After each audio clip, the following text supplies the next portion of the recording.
Exiled from the stars. The message arrived without warning. One moment, humanity was celebrating the 20th anniversary of first contact with the Galactic Union, and the next, every alien ship in Earth's orbit activated their engines in perfect synchronization. The diplomatic quarter in New Geneva fell silent as ambassadors and attaches hurried to their vessels, ignoring the confused calls of their human counterparts. Commander Elena Reyes stood at the main window of Earth Defense Command headquarters, watching as the familiar shapes of alien craft, the crystalline structures of the Amaxi, the liquid metal hulls of the Torzana, the bioorganic vessels of the Meyer, all ascended through the atmosphere, leaving trails of ionized particles in their wake. "What do you mean banned?" she demanded, not bothering to turn toward Admiral Chen, who stood grimly behind her. "That's not how the Union works. There are procedures, trials, appeals." "Not this time," Chen replied, his voice steady but tight. "The High Council invoked Article 87. Reyes finally turned, her dark eyes narrowing. "The Extinction Clause. That's meant for species that pose a fundamental threat to galactic stability." On the central holodeble, the message from the Galactic Union played in a continuous loop, the translator rendering the Council speaker's words in a neutral tone that belied their severity. "By unanimous consent of the Council of 12, Earth is hereby classified as a Tier 1 developmental anomaly and placed under indefinite isolation protocol. All diplomatic, trade, and scientific exchanges are terminated, effective immediately. Any human vessel detected beyond the Sol system will be subject to immediate neutralization. This decision is final and binding under Article 87 of the Union Charter." "They're scared," said Dr. Amara Shah, Earth's leading xenobiologist, who had spent 15 years studying Union species. "We've been members for only 2 decades, and we've already developed adaptations of their technology they never considered possible. And they don't understand how we think," added Intelligence Director Farouk. "The Amaxi ambassador told me last week that human unpredictability is deeply concerning to the elder races." The room fell silent as the screen showed the last alien ship disappearing into the upper atmosphere. Around the world, similar scenes played out. Alien embassies emptied, research stations abandoned, trade outposts shuttered. "They've left their monitoring satellites," noted Commander Jackson from Tactical. "And there's a Union patrol vessel just beyond the Kuiper Belt." "So we're not just banned," Reyes said, her voice cold with realization. "We're imprisoned." The first month of exile was chaos. Global markets crashed as alien technologies suddenly became irreplaceable. Diplomatic channels fell silent. The United Earth government declared a state of emergency, imposing rationing as supply chains dependent on extraterrestrial resources collapsed. But humans have always adapted. By the second month, reverse engineering projects were underway in every major research facility. The alien technologies that had been freely shared, and those that had been quietly studied without permission, became the foundation for a new technological revolution. 6 months after the ban, Commander Reyes stood in a hidden facility beneath the Antarctic ice shelf, watching as engineers worked on a spacecraft unlike any humanity had built before. "We're calling it Project Ascendant," explained Chief Engineer Takahashi, pride evident in her voice despite the circumstances. "It incorporates everything we've learned from the Union, but with our own innovations." "Will it work?" Reyes asked, studying the unconventional design. "The propulsion system is based on Torzana principles, but modified according to our understanding of quantum mechanics. It should be 3 times faster than anything the Union has, and most importantly, undetectable to their sensor networks." Reyes nodded. "And the weapons?" "That's where it gets interesting," Takahashi said with a slight smile. "We're not building weapons as they understand them. We're building something new." 1 year into humanity's exile, the first breakthrough came from an unexpected quarter. A small research team in Kenya detected unusual transmission patterns coming from what had been designated as natural formations on the far side of the moon. "They've been watching us the entire time," General Okafor explained to the newly formed Terran Defense Council. Not just from the declared monitoring stations. They have at least 37 hidden observation posts throughout the system. Reyes, now promoted to admiral following the reorganization of Earth's military forces, studied the holographic display showing the locations of the alien surveillance network. "Can we use this?" she asked. "We already are," replied Director Farouk. "We're feeding them selective information, letting them see controlled experiments, predictable responses to the isolation." Meanwhile, the display shifted to show a massive construction effort taking place in the asteroid belt, hidden from the monitoring stations through a combination of strategic positioning and new stealth technologies. "The Ascendant Fleet," Admiral Rice whispered. 27 ships so far," confirmed General Okafor, "all incorporating our new advances. But we need resources beyond what we can access in Sol if we're going to truly challenge the Union." "Which is why we need allies," interjected President Kwan, who had been quietly listening.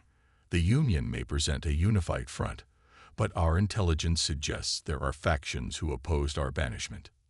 "Not just factions," said Dr. Shah. "There are entire species who have been marginalized by the dominant powers in the Union.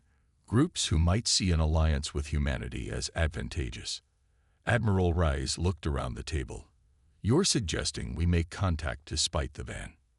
"I'm suggesting," the President said carefully, "that the Union may have underestimated our resourcefulness and our determination. The drift was not a place, it was a state of being. The collective term for those who existed on the margins of the Galactic Union, smugglers, outcasts, species denied membership, colonies that had broken away. For centuries, they had operated in the shadows of the greater galactic community. And they were fascinated by humans. The first contact came 18 months after the ban. A small human stealth craft, piloted by Commander Sato and carrying the diplomatic team led by Dr. Shah, rendezvoused with a drift vessel in the Orc cloud, beyond the range of Union sensors. The alien ship was a patchwork of technologies, parts cannibalized from a dozen different species designs.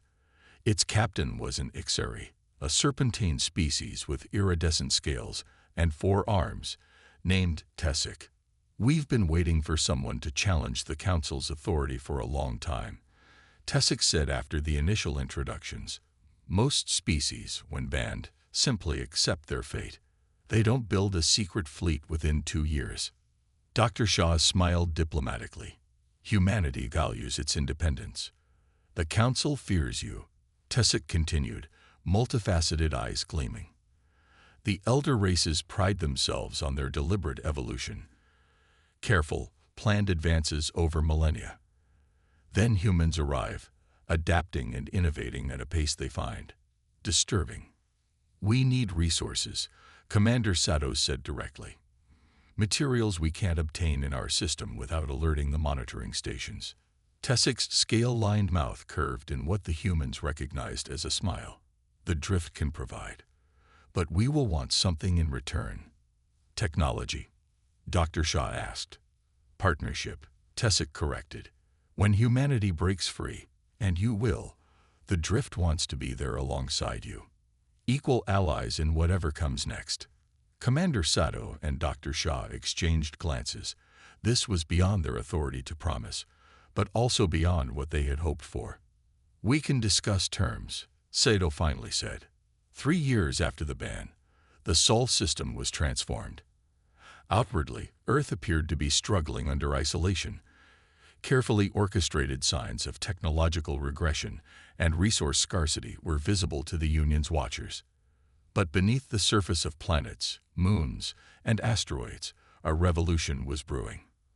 Admiral Rice stood on the bridge of the Defiance, the flagship of humanity's new fleet.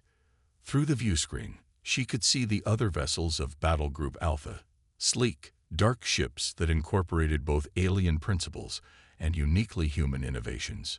"The Union patrol ship is maintaining its position beyond Neptune," reported her XO, Commander Torres. "Our stealth systems are holding." Reyes nodded. "And the drift?" Tessek's fleet is standing by at the rendezvous point. They've brought the quantum materials we requested. The bridge fell silent as Reyes studied the tactical display. What they were about to attempt had never been done in the history of the Union. A banned species breaking its isolation and establishing itself as an independent power. "Signal the fleet," she finally said. "Operation Starbreak commences in 6 hours. It's time to show the galaxy what happens when you corner humanity." As the orders went out, Reyes thought about the journey that had brought them here. From celebrated new members of the galactic community to outcasts in a single day, humans had refused to accept their sentence. Instead of collapsing, they had united as never before, channeling their famous adaptability and determination toward a single goal: freedom among the stars. The Union had meant to contain humanity. Instead, they had created something new, a force that would soon reshape the galactic order. "Admiral," Torres called, breaking into her thoughts. "Message from Earth. President Quan wishes to address the fleet before departure." Reyes straightened her uniform. "Put her through to all ships." The view screen flickered, and the face of the president appeared, solemn yet determined. "Men and women of the Terran fleet," she began, "today we reclaim our place among the stars. Not as supplicants begging for readmission to the Union, but as the founders of something new. The galaxy believed they could contain us. Today, we proved them wrong." Throughout the fleet, human crews stood at attention, listening to the words that would launch them into history. "We go not as conquerors, but as liberators. Not alone, but with allies who share our vision of a more just cosmic order. From this day forward, humanity charts its own course among the stars." As the president finished speaking, Admiral Reyes turned to her crew, seeing in their eyes the same determination that had carried humanity from its first tentative steps beyond Earth to this moment of defiance. "Battle stations," she ordered. "Prepare for departure." The Defiance and its sister ships powered up their engines, ready to break the bonds of exile and forge a new destiny for humanity among the stars. The rising star empire. 5 years had passed since the Galactic Union had banned Earth from interstellar affairs. 5 years since every alien ship had abandoned orbit, every embassy had emptied, and humanity had been left alone in the void with nothing but a stern warning: stay in your system or face destruction. 5 years was a long time for humans. Admiral Elena Reyes stood on the observation deck of Ascension Station, a massive structure hidden within the rings of Saturn, watching as the final touches were added to the Harbinger, the newest addition to humanity's Nightfall fleet. Unlike the earlier vessels, which had been adaptations of known designs, the Harbinger represented something entirely new, a fusion of reverse-engineered Union technology and human innovation that had never existed before in the galaxy. "Beautiful, isn't she?" asked General Marcus Chen, joining Reyes at the viewport. "Tessek says the drift engineers are calling it impossibly elegant. Apparently, no one has ever thought to combine Meyer bioneural systems with quantum entanglement fields before." "Because the Union races don't collaborate," Reyes replied, her eyes never leaving the sleek vessel as it powered up its main systems, the hull briefly glowing with a network of blue energy before settling into its standard stealth configuration.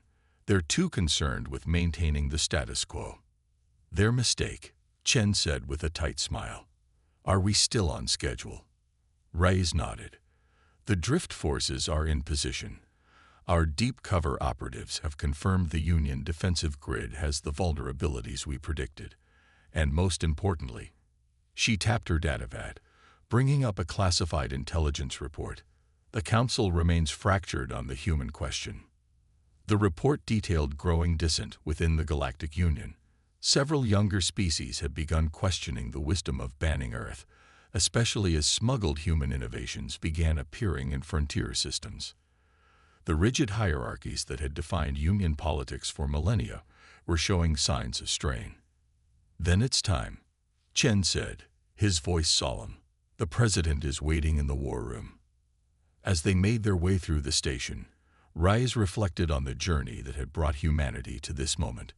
What the Union had intended as punishment had instead become the catalyst for the greatest period of innovation and unity in human history.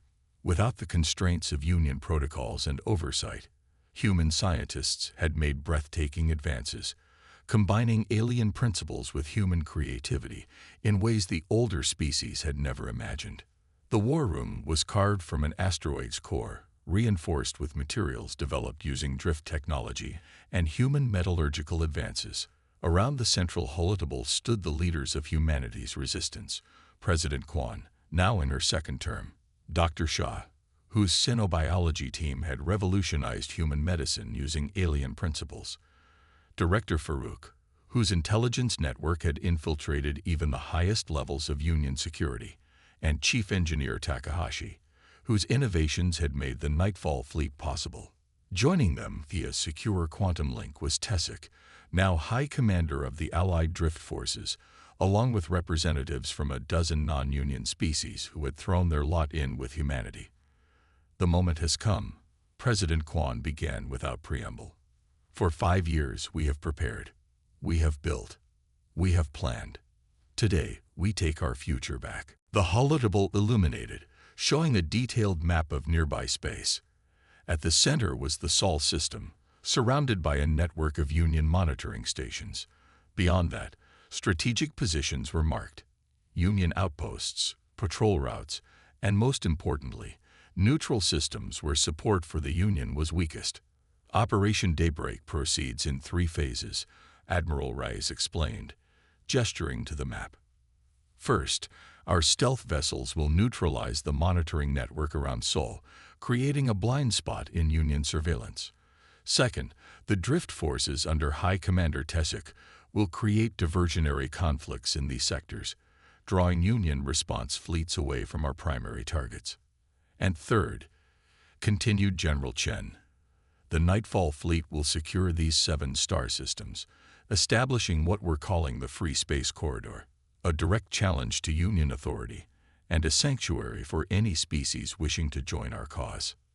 The Union will respond with force," warned one of the drift representatives, a Volturi whose translucent skin pulsed with bioluminescent patterns. "We're counting on it," Rise replied, "but not immediately and not united.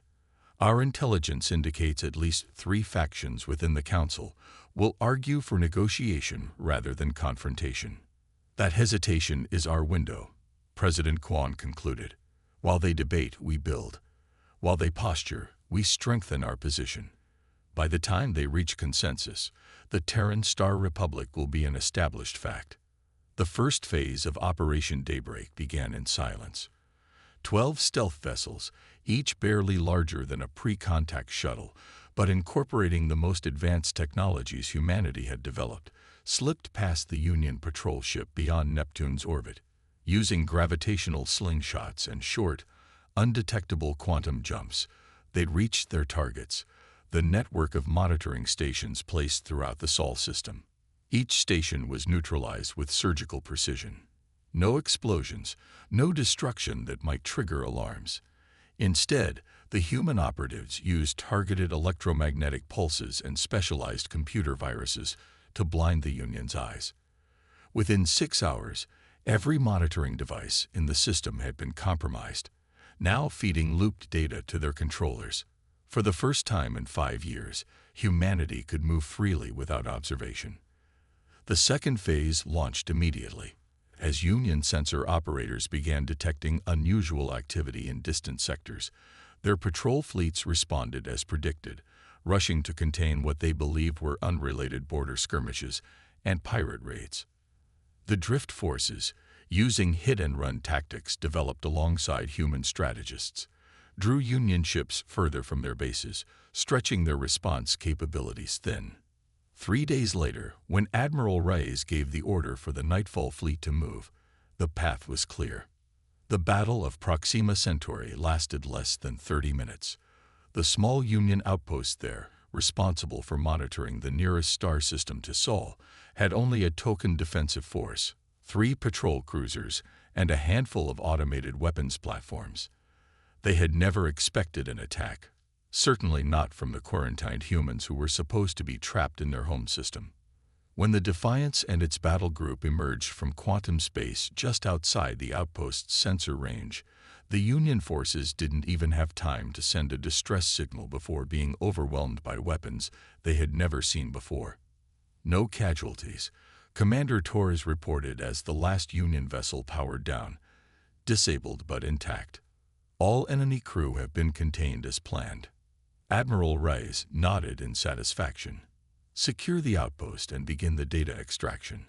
I want every piece of intelligence they have on Union movements and communications. Within hours, the first human colony beyond Sol in the post-ban era had been established. Similar reports came in from 6 other systems as the Nightfall fleet executed its carefully coordinated strike. The Free Space Corridor, a route of connected star systems stretching from Sol toward the galactic core, was now under human control. On the Union capital world of Exiled Prime, the Council of 12 convened an emergency session. "This is unprecedented," declared Councillor Vex, the representative of the silicon-based coral hierarchy. A banned species not only breaking quarantine but establishing military control over 7 systems. It must be met with overwhelming force. The humans have clearly been planning this for years, countered Councillor Lath of the Amaxi Confederation, their crystalline form refracting the chamber's light. And they are not alone. Our reports indicate at least 18 non-Union species are supporting them, including, added the Meyer representative quietly, several who have applied for Union membership and been rejected. This suggests a deeper problem than mere human defiance. The council chamber fell silent as the implications sank in. For millennia, the Union had maintained order through a careful balance of technological sharing, diplomatic pressure, and, when necessary, military intervention.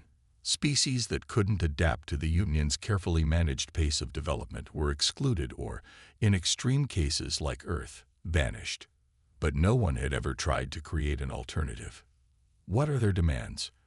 asked the senior counselor, an ancient entity whose species had been among the Union's founders. A junior aide approached with a data crystal.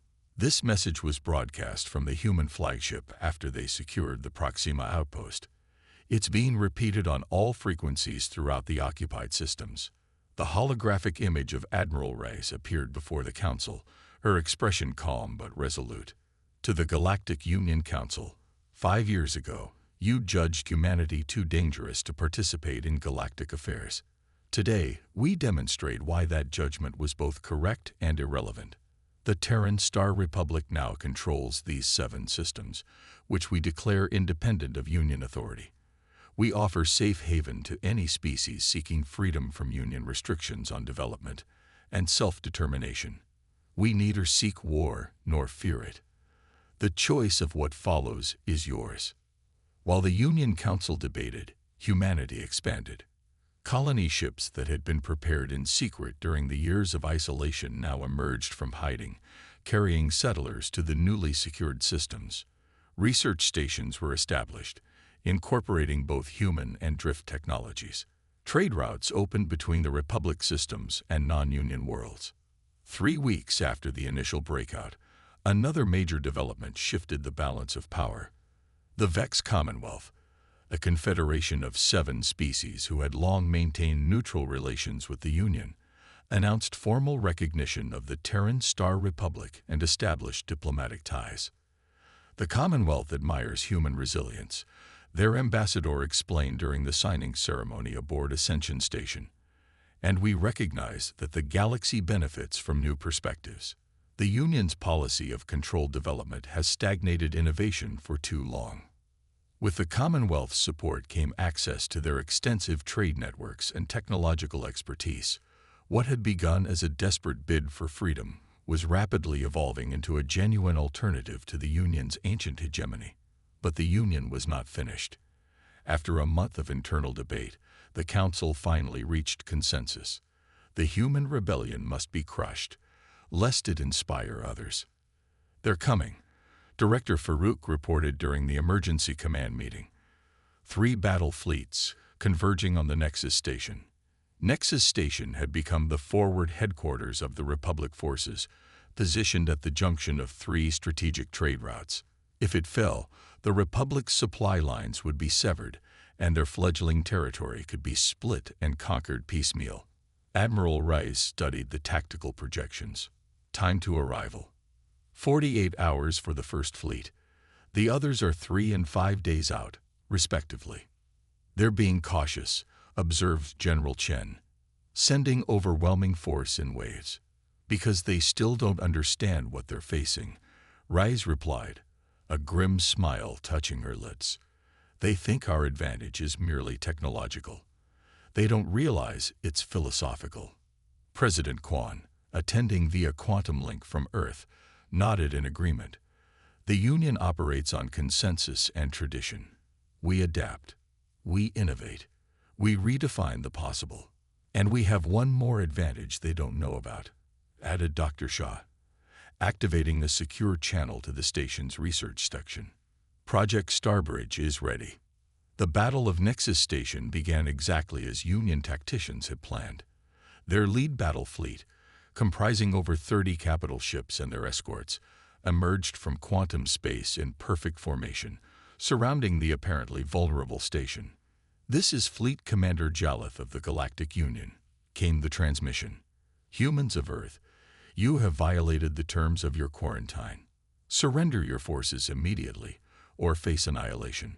From the command center of Nexus Station, Admiral Rice opened the channel. "This is Admiral Elena Rice of the Terran Star Republic. We acknowledge your arrival and invite you to witness the future." Before the confused Union commander could respond, space itself seemed to ripple around the station. Quantum fields that the Union had used for centuries for faster-than-light travel were being manipulated in ways their scientists had never imagined possible. "What are they doing?" demanded Jaleth as his sensors struggled to make sense of the readings. The answer came as dozens of wormhole-like apertures opened throughout the battlefield. Through each one came ships, not just from the Republic's fleet, but from the Drift, from the Commonwealth, and from a dozen other species who had chosen to ally with humanity. In a single moment, the Union fleet found itself outnumbered and surrounded. Project Starbridge, Rice explained over the still-open channel. Quantum entanglement applied to spatial transportation. One of many innovations we've developed since you left us to our own devices. You cannot hope to stand against the full might of the Union, Jaleth replied, though uncertainty had crept into his voice. "We don't intend to fight the full Union," Rice countered, "because there won't be a full Union by the time your reinforcements arrive." As she spoke, reports flooded in from across Union space. On dozens of worlds, populations that had grown dissatisfied with the Council's rigid control were rising up, inspired by humanity's example. Younger species that had chafed under the technological restrictions imposed by the elder races were declaring independence. The carefully maintained order of millennia was unraveling. "The age of the Union as the sole arbiter of galactic affairs is ending," Rice continued. "You can fight us here and now, likely to your destruction. Or you can return to the Council with an offer of peaceful coexistence between the Union and the Republic." For long moments, there was silence. Then, without warning, the Union fleet began powering down its weapon systems. "I will convey your proposal to the Council," Jaleth finally responded. "But this is not over." "No," agreed Rice as she watched the Union ships retreat back into quantum space. "It's just beginning." 1 year after the Battle of Nexus Station, representatives from over 100 species gathered on the newly constructed Liberty Station in orbit around Earth. Some came from the Union, which had reluctantly accepted the new reality of shared galactic influence. Others came from the Commonwealth, the Drift or independent worlds that had thrown off Union control. All had come to witness the formal establishment of the Terran Star Republic as a sovereign galactic power. President Quan stood at the podium, flanked by Admiral Rice and the other architects of humanity's rise from exile to empire. 6 years ago, the Union cast us out, believing they could contain our potential, she began. They failed to understand a fundamental truth about humanity. We do not accept limitations. We overcome them. Throughout the vast chamber, representatives of dozens of species listened, translation devices rendering her words in their native languages. But we did not rise alone. Standing with us were allies who shared our vision of a galaxy where innovation is not feared, where difference is celebrated, and where no single authority dictates the path of development for all. She gestured to the viewport behind her, where Earth was visible against the backdrop of stars. The republic we establish today is not built on conquest, but on cooperation. Not on suppression, but on synergy. Together, we will explore frontiers the Union deemed too dangerous. Together, we will solve problems they considered unsolvable. Together, we will create a future that none of us could achieve alone. As the assembly erupted in applause, Admiral Reyes found herself thinking back to that fateful day when the alien ships had abandoned Earth's orbit. What the Union had intended as punishment had instead been liberation, freedom from the constraints of their cautious, controlled evolution. Outside the viewports, Earth's defense fleet stood in formation alongside vessels from 24 allied species. No longer exiles, no longer alone in the cosmos, humanity had found its true place among the stars, not as subjects of an ancient order, but as founders of something new. The Union had tried to contain humanity's potential by banning Earth from the galactic community. Instead, they had created a rival empire,